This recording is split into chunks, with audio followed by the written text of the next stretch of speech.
Hey guys, good to be back with you again on Lessons for Life. And it's that time of year for basketball. Pretty soon it'll be time for the tournaments. And here we are talking b-ball tonight with my guest, Will Shouse. Before I introduce my guest, I'm going to put him on the screen. Say hello to Will. Hi, Will. How you doing? Hey, I'm good. Thank you for having me. We're certainly glad to have you on. And then I want to introduce my co-host, who's been on probably many of our programs. His name is Pastor Daryl Dexter. Wave at him, Pastor Daryl, so I know which one you are. Hello, Dave. He's the one without the hair. Okay, now, I want to start right out by talking to you, Daryl, for a minute. I've only known Will for a very few minutes. You've known him for a long time. Before we ever start anything, why don't you tell our audience how you met Will, what he means to you, and don't forget to tell us about Emma. Go ahead. Well, I'm going to take the ball and pass it to Will. Yeah. So I've known Daryl since probably my senior year in college, 21 or 22 years old. So my wife and my father-in-law. So my father-in-law was like a mentor to Daryl during his time as a student at Asbury and beyond. So along with being a mentor, he put Daryl in charge of babysitting my wife and her sister and her brother. So before I ever met Daryl, there were all these stories, funny stories about things they did when this guy would babysit them, trips to Dairy Queen at night, slip and slides through the kitchen, things like that. So I immediately love the guy. And then it's been great getting to know him and him supporting me as a coach, through the years. Now, and then there's another connection, Dave, that I think you were alluding to in regards to my daughter, Emma. It's called Emma. I was waiting for that. Yes, Emma. So my youngest, Emma, is dating Will's oldest, Turner. And they both are sophomores here at Asbury. Turner plays for me, and Emma loves supporting him. And Emma's pretty meek and mild, but you catch her at those basketball games, and she's up yelling. I'm like, who is this girl? Yeah, she plays basketball too. I know that. Now, we never start a program without beginning with whoever we're talking to, because it's a Christian program, what their favorite Bible verse is. So can you let us know, Will, what is your favorite Bible verse? Mine is Jeremiah 29:11, and it's going below the screen there, talking about the plans that God has in our lives. And the big thing with me on that is that plans to have you prosper, not to hurt you.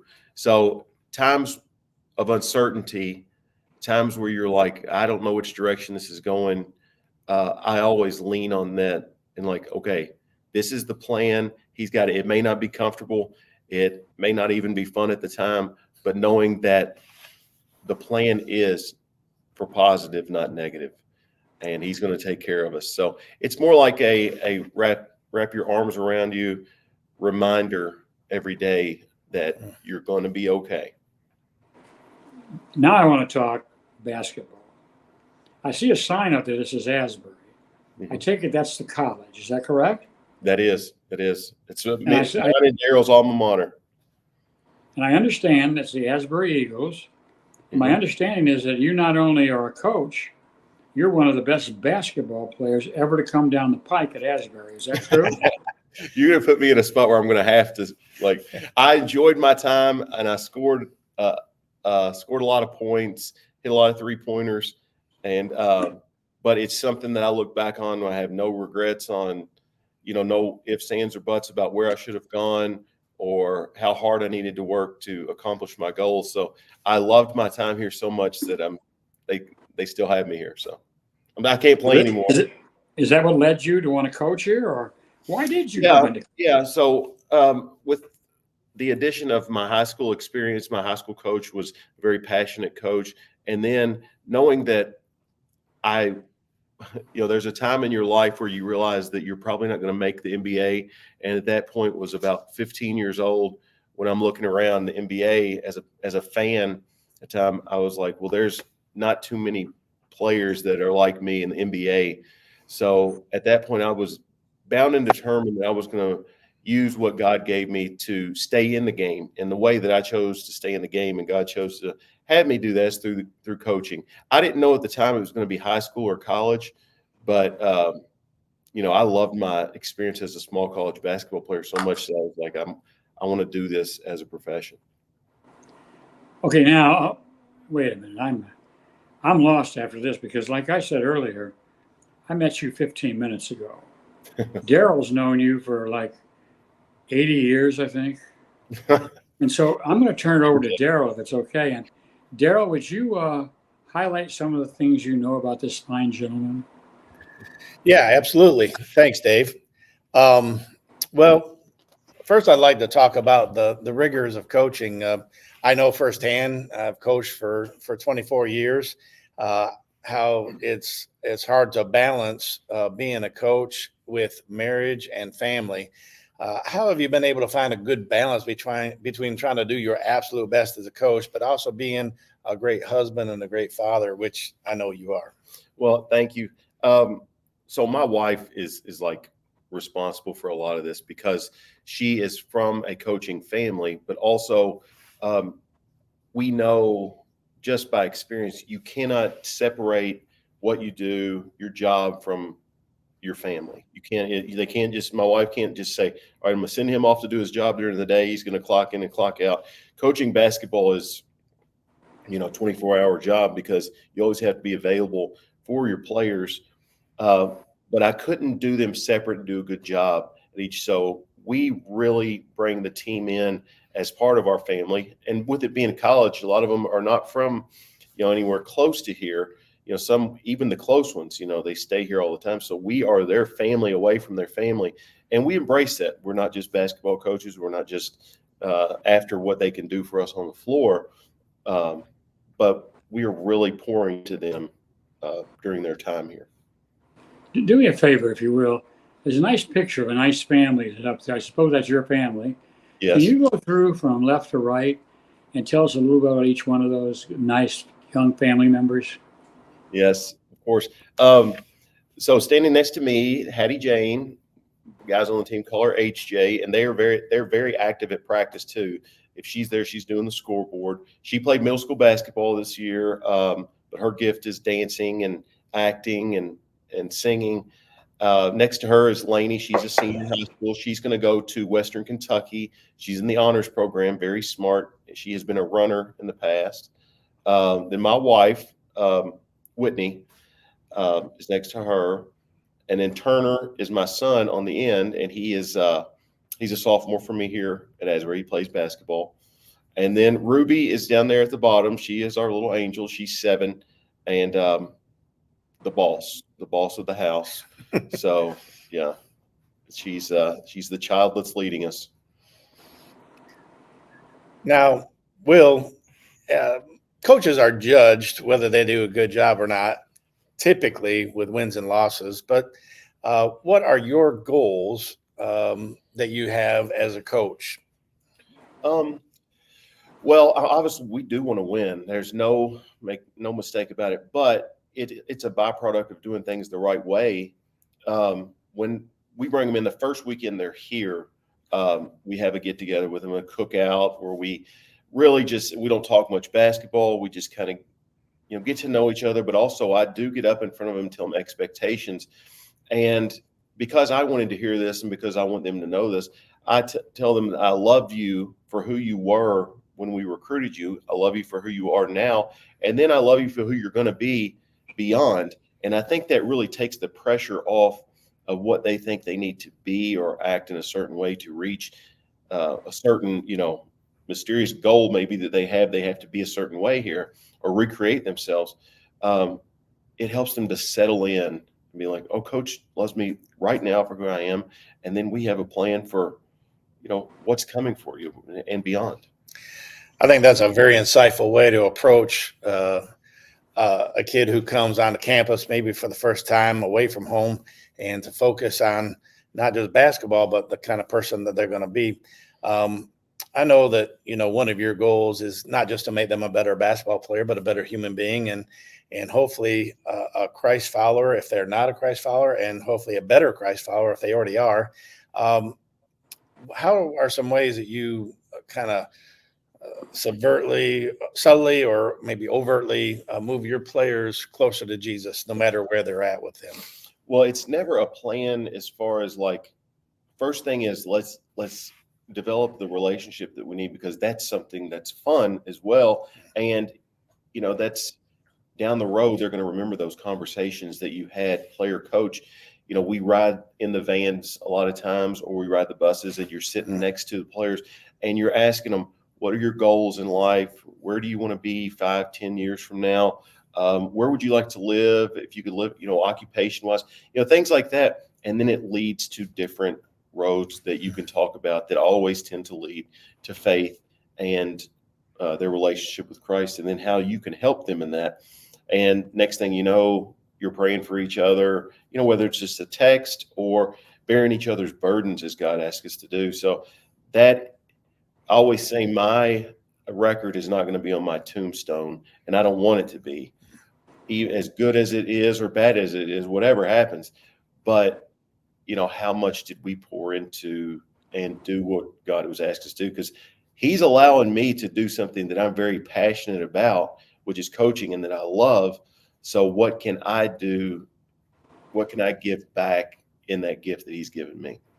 So Asbury University is a Christian liberal arts college, and really the emphasis is on having a Christ-centered community. And so what you're kind of talking about is having a community within the community. And that makes sense because you're traveling together, you're eating together, you're practicing together, you're watching game film together, you're spending a lot of time together. And that's a great incubator for relationships because you're spending so much time together.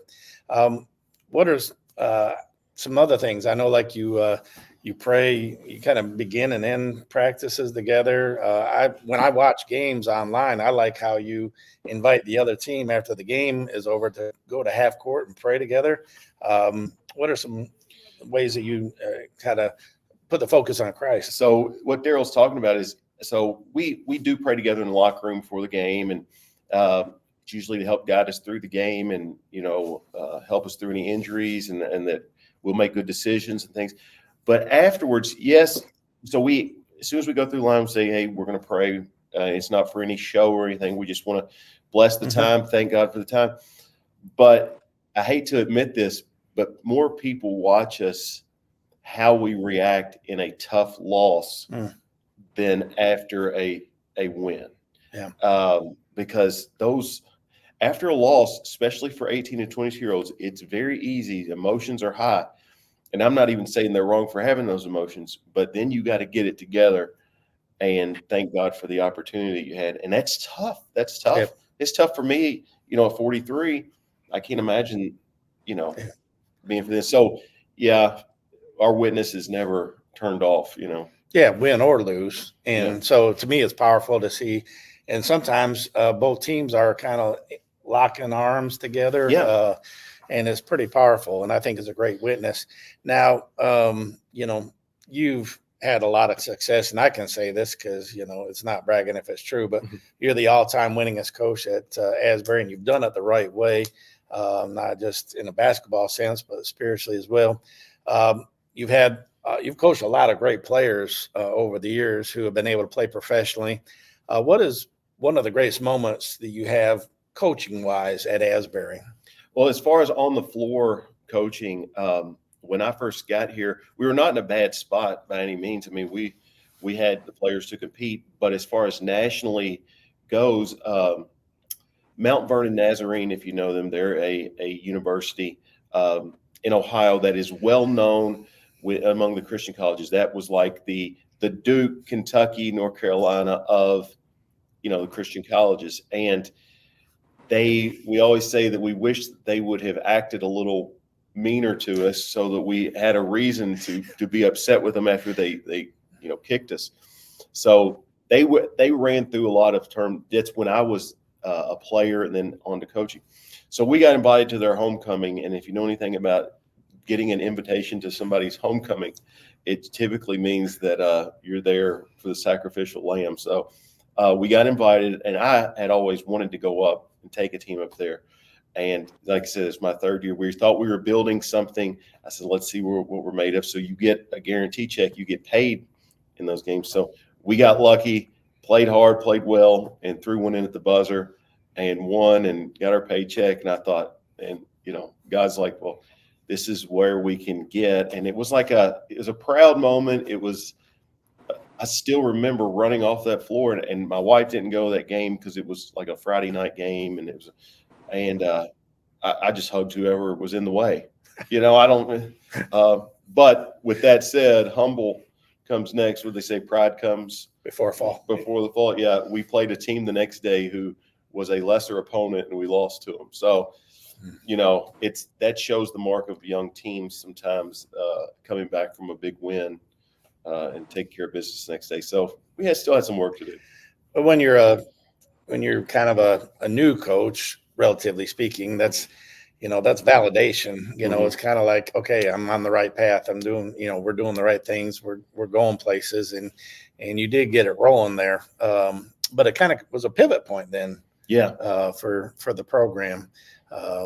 Now, I personally, because I've heard the stories, I personally know that you've impacted hundreds of young men, but can you tell us a story about how the Lord has used you to impact a player in a life-changing way? Mm-hmm. I got one, a pretty recent one, but just know this: if you're getting into the world of coaching and you are pouring in to the young men, the rewards are not going to come like right away. You've got to be willing to be patient. And I'm only saying this because I've done it both the wrong way. I've when's the rewards going to come for this? Well, this was about 10 years in the making. So I had a player that was angry. He'd been with me for 3 years, angry going into his last year. His brother had gotten shot, and passed away. And he was carrying that anger. And through that, we wanted to get him the help that he needed. And he was refusing to do it, and we ended up parting ways in that January. Well, through that, he started making some bad decisions, ends up in federal prison for about 5 years. So fast forward a couple years ago, he had communicated and reached out to me about that he'd given his life to the Lord, and that he wanted to thank me for some of the things that we had even forgot about that we had done with him. Mm-hmm. And so, when he got out, he came and I got to see him, got to, meet with him. Long story short, he is now one of the groundskeepers here at the university. He comes in, sits in my office every day. We got him some work boots when he first started. And, he's in his 30s now, and he still looks like that 19, 20-year-old kid, and he's our biggest supporter. I mean, it's just every time I see him, and we read his testimony that he gave when he applied for the college, because the HR director had sent us that. Mm-hmm. Yeah. And me and my wife just cried. I mean, he's been such a blessing, and I've never seen anybody turn it 180 like he did. And you can see it in his eyes. He's just living for the Lord. Yeah. I've been listening very carefully to everything you've been talking about, and a couple of pictures came across that I just want to ask you about. One of them was, you can explain that first. It seems like it's an award. It was an award for character, and it was given. There it is. Yeah, a coach of character. Can you explain what that award means and when you got it? So that was when we were part of the NAIA, which is our body that we're under, and it's voted on in the conference by somebody nominates you for it, and it's based on like some things that your team, has done or is known for, or qualities that they see in your team. And I just happen to be the head coach, so I get the award. But that year was so interesting because we didn't have a great record, but I was bound and determined that the experience wasn't going to be the wins and the losses and how we reacted to the losses specifically. So we did more of the character things to try to build them. And through that, somebody noticed, and we got the character award. Okay, now the other one was And again, I'm just doing this from memory. King chasing. Yeah, it's a There it play is right there. off of, King chasing standards, and you've got 4 standards. Mhm. That's your team standards or the standards of the university. Explain that one. That is actually a whole athletic department thing with love, integrity, faith, and excellence through a governing body, the National Christian College Athletic Association. And the hashtag King chasing is kind of a play off ring chasing. What people try to do when they're chasing championships, well, we're chasing, our relationship with the Lord. But so all these things, I had to compile a report. I was tasked with doing that, and that's my athletic director with me. And through all of the maybe the services, mission trips, anything, there was like a report that we had to do, and the NCCA chose us based on a lot of those things. And it's not necessarily like a report card, but it's more of like highlighting what our student athletes are doing, and that we are not making them do, that they are choosing to do these things and be a part of something bigger than themselves. Now, put that back up again, Bob, will you? One more time. Love, integrity, faith, and excellence. Is that a report card? You mentioned it, that you use for players as you're recruiting for the team? You've gone in a whole new realm here with recruiting. Yes, those are definite qualities, but I think we watch some things that normal people don't. We watch body language. We watch how that they react to coaching. We watch their respectfulness. And somebody had told me this a long time ago, but I just started watching how the athletes communicate with their mother. Are they disrespectful? Do they come out immediately and give her a hug, come out of the locker room? And I don't know why that stuck with me, but I look at some of that. And those are not necessarily like Christian aspects to it, but it's more of, this is who we're bringing into our program, and is their love and compassion in their hearts, even after a loss, I look at that sign above you, Asbury, and you're the Asbury Eagles. Mm-hmm. And my question is, as we look there, we might have some people here. It's that time of year they're starting to look for colleges to go to. Mm-hmm.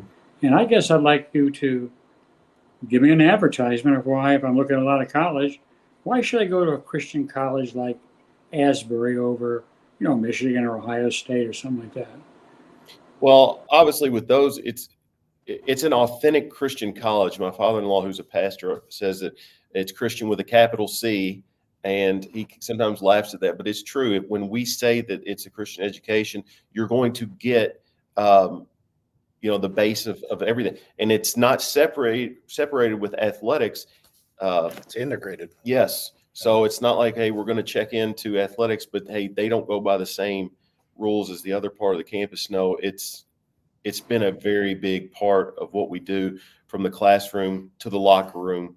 And we can say this because we're sitting here, both of our kids go here. So, and I'm here to mentor not just my athletes, but I also teach class here. So I interact with a lot of students here, and that's the best part of my job, to be honest with you. Now, you went there too, didn't you, Daryl? Did you go to this college?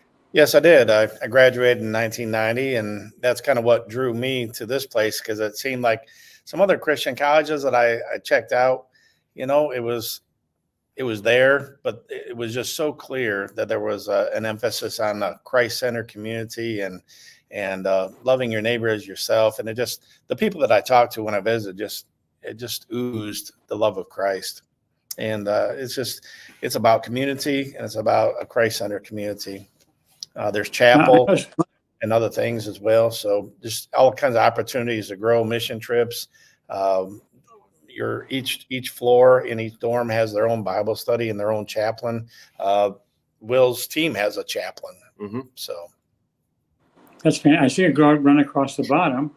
If anybody wants more information about Asbury itself, or maybe you're even a basketball player looking for a scholarship, there is the place you can contact them at and learn more about. It seems like a wonderful college. It really does. They certainly gave us 2 good products, you guys. Thank you. let's end this with, and don't you guys leave yet. Stay there, because this could be the life-changing thing for you in your life.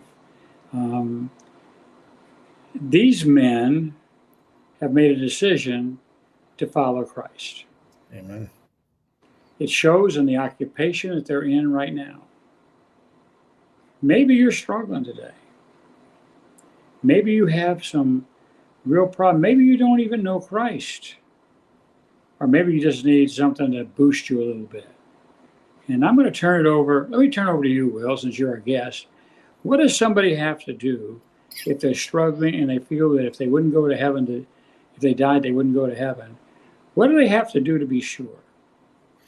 Well, you've got to totally ask Jesus to come into your heart. And that's very elementary way of saying it, but it's so true, because I can tell you, once he comes in, you stop looking out the rearview mirror and stop worrying about things of your past, sins of your past.